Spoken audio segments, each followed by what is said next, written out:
Welcome to Music Hotline. My name is Monya Windsor-Gilbert. I've had many adventures in the music business during a long and exciting career, and I've been privileged to work with some of the finest artists in the world. For 7 years in London, I managed the Academy of St Martin in the Fields and grew to love the players and their conductor, Sir Neville Marriner. It is therefore a very special thrill for me to introduce some of those players to you. The double-string octet of the Academy Chamber Ensemble is preparing for a performance, and we've been invited to join them in rehearsal at the News Journal Centre in Daytona Beach. They'll begin by playing the scherzo from the Mendelssohn Octet.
Well, that was a marvellous performance of the scherzo from the Mendelssohn Octet.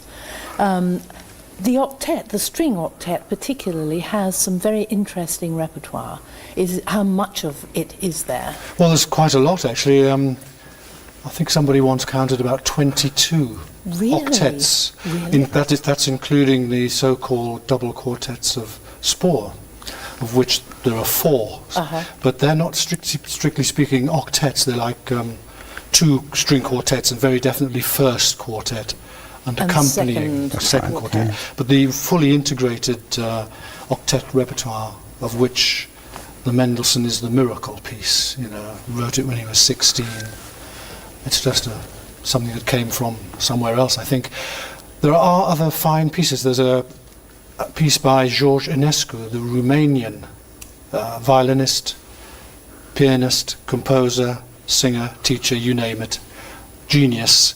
And he wrote this amazing octet, which takes 40 minutes without a break, when he was 19 years old, which is quite a staggering achievement. And unfortunately, it's not terribly well known, because obviously, if people need to choose an octet program, the piece is going to be the Mendelssohn. But the other pieces come to mind are the Svensson. Is he Norwegian? Norwegian composer. There's a piece by Glier. There's a piece by Raff, Joachim Raff, the Swiss composer, famous for his cavatina, violin and piano, which I think most young violinists had a go at. Nice G-string things to do. What else is there? We have more up-to-date pieces. There's a wonderful piece which we're actually playing here, of Kenneth Layton. It's called a Fantasy Octet, and it was based on tunes which Percy Grainger collected. Right. That's a really fine piece. And somebody asked me about that. Is it sort of rather jolly and folk-tuney and things like that? In parts, although some of the folk, as you might imagine, some of the folk tunes can be quite sombre. There's one really dark one called Shallow Brown. Really? Oh my goodness, I look forward to hearing that one. And what else is there? There's a piece by Paul. Oh, of course we have Shostakovich. Two pieces, Prelude and Scherzo. Gosh, I'm amazed that there's so much literature for the octet, for the string octet. There is. But for our viewers, you also work sometimes with wind instruments, don't you? Yes, we do. And there's the very famous Beethoven septet. There's the septet and the Schubert octet. Right. And then there's also the Bruch octet, which is one double bass and one cello, not two cellos. Yes, but I don't know that piece. So it's not played very often. Young piece again. I think he was quite young when he wrote it. Right. Yeah. So Ken, what advantages or what joy do you get out of playing chamber music? Is it just a contrast from the orchestra, or is there something special about it? Well, for me it's a way of life. I mean, that's where I started, playing chamber music. Yes, I remember that. And I don't think that I could really only play in an orchestra. I'd have to do some form of chamber music. Right, and Harvey? Well, likewise, absolutely. I think as far back as I could remember, it was chamber music, playing chamber music, because I think that's the height of what we do, playing with musicians in a very intimate way. Right. And I think that's what chamber music encapsulates. So, right, and presumably, do you have a string quartet? I used to be in a string quartet. I thought you did, yes. Like Ken. Yes, that's right. And we are still sane. And you presumably played with your brother, played Actually, funny that, yes, my brother is in a string quartet, but I think in our entire lives together we've played only twice together, or something like that. Yes, we try and avoid it. Right. Right. No. And are you still playing with the big academy? Presumably you are. Yes, with Neville still conducting. He's becoming one of the sort of the great older maestros, is he not? He is. That's right. Yes. And that's a completely different experience, isn't it? I mean, the whole point about chamber music is you have control over the interpretation, and you can decide between you what you want to do. It's a very democratic thing, or should be. Yes, right. But obviously, a symphony orchestra, even of 60 or 70 people, needs a focal point, a focal person, who's just organising things and moulding the interpretation. Right, because now at what point does one need a conductor? How many players? Because I think you played with 38 or something. I once did Mendelssohn's Italian Symphony. Did you? Yeah, without a conductor. Yeah, and I've done Mozart 40, but I don't really feel very much in control. But the orchestra is so fantastic. Well, yes, that they will. Yes. They do play like an enlarged chamber group, you know. I think that's one of the joys of playing in an academy, for me, is that it really is like an extended chamber music ensemble. Yes. And so it makes it a lot easier to play in, and we sort of play for each other rather than just following a conductor. And I think that's one of the great strengths of the Academy. And makes it very different, actually, because it's very different from the big orchestras like the LSO, where they are mostly primarily orchestral players rather than chamber music players. Yes. And that does make a different, it makes a different sound and a different sort of ambiance with the orchestra. So anyway, now I believe you're going to play something else for us in the middle of the program. Would you like to tell me about it? Well, we have an amazing... it came about because one of our cellists, John Healy, coaches at a music course. Right. And it's actually as long ago as 14 years ago, 1992. Oh, gosh. He came across a young horn player called Timothy Jackson. And he found out that Tim was really rather more keen on arranging than playing the horn. And we were looking for encore material because, as you might imagine, most of the movements of octets tend to be a bit too long. Yes. So John threw a few ideas at him, and he came up with Summertime by Gershwin, arranged by Timothy Jackson. Well, let's hear it now, shall we?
That is a marvellous piece.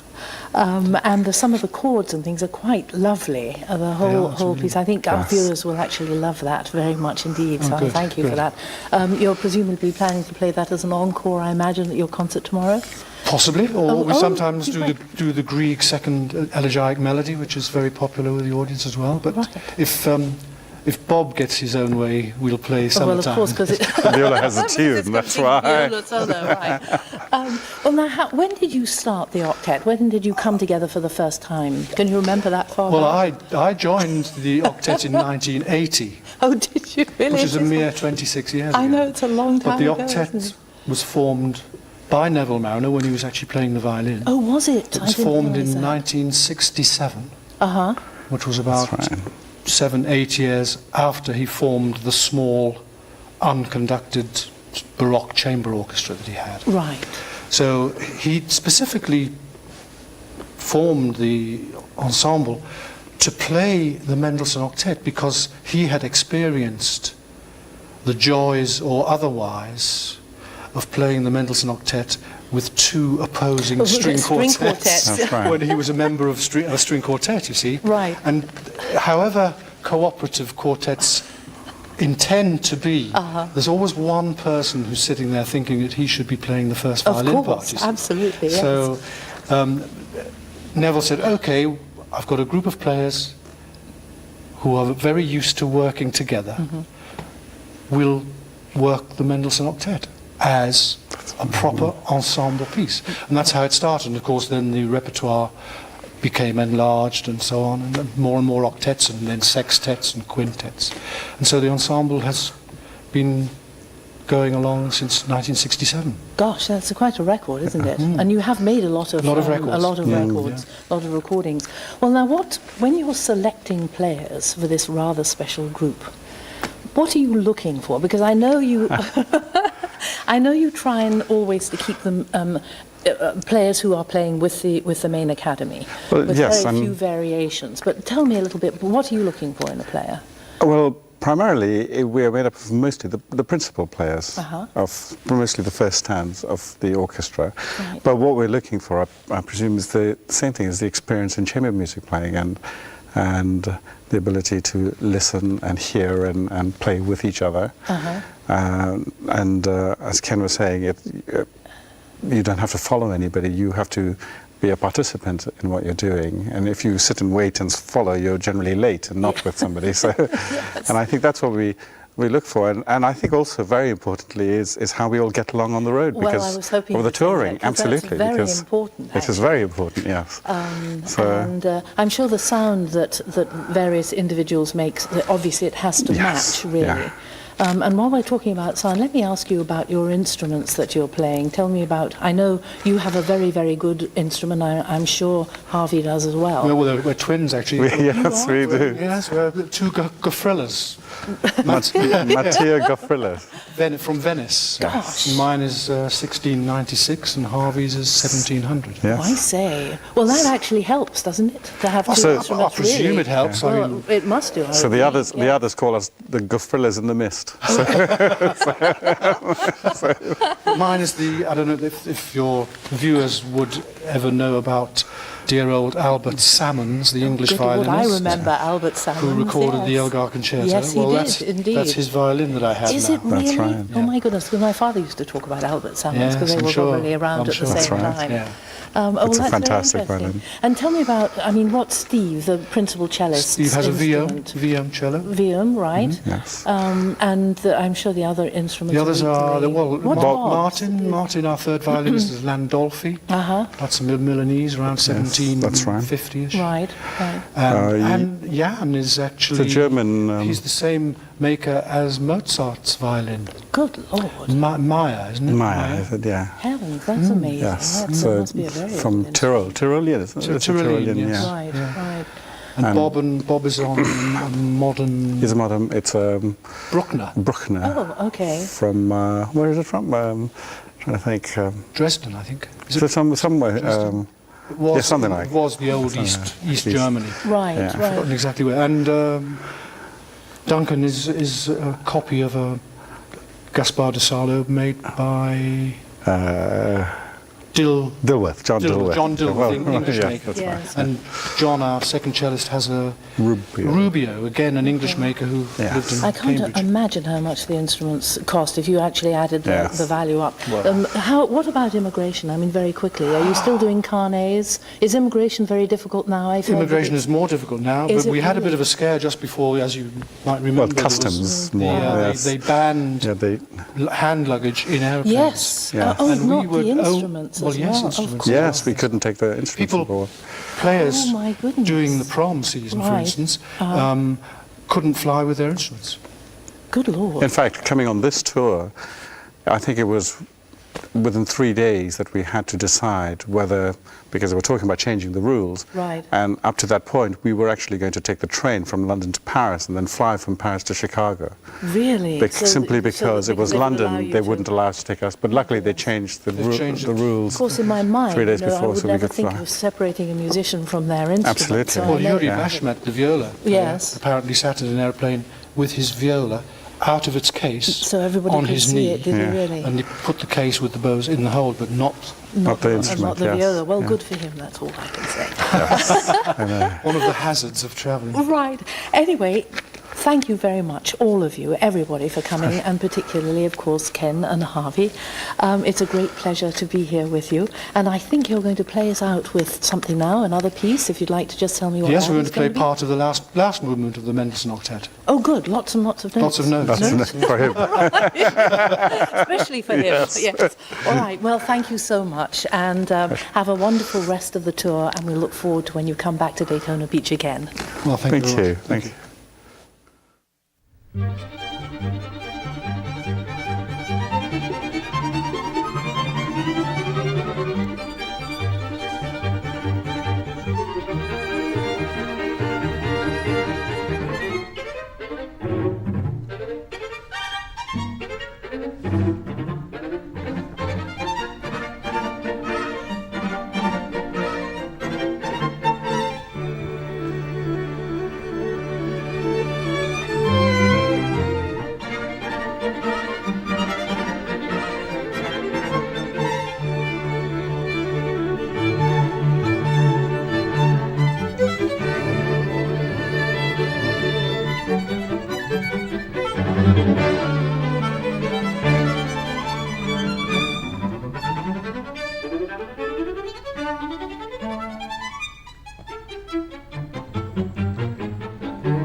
you.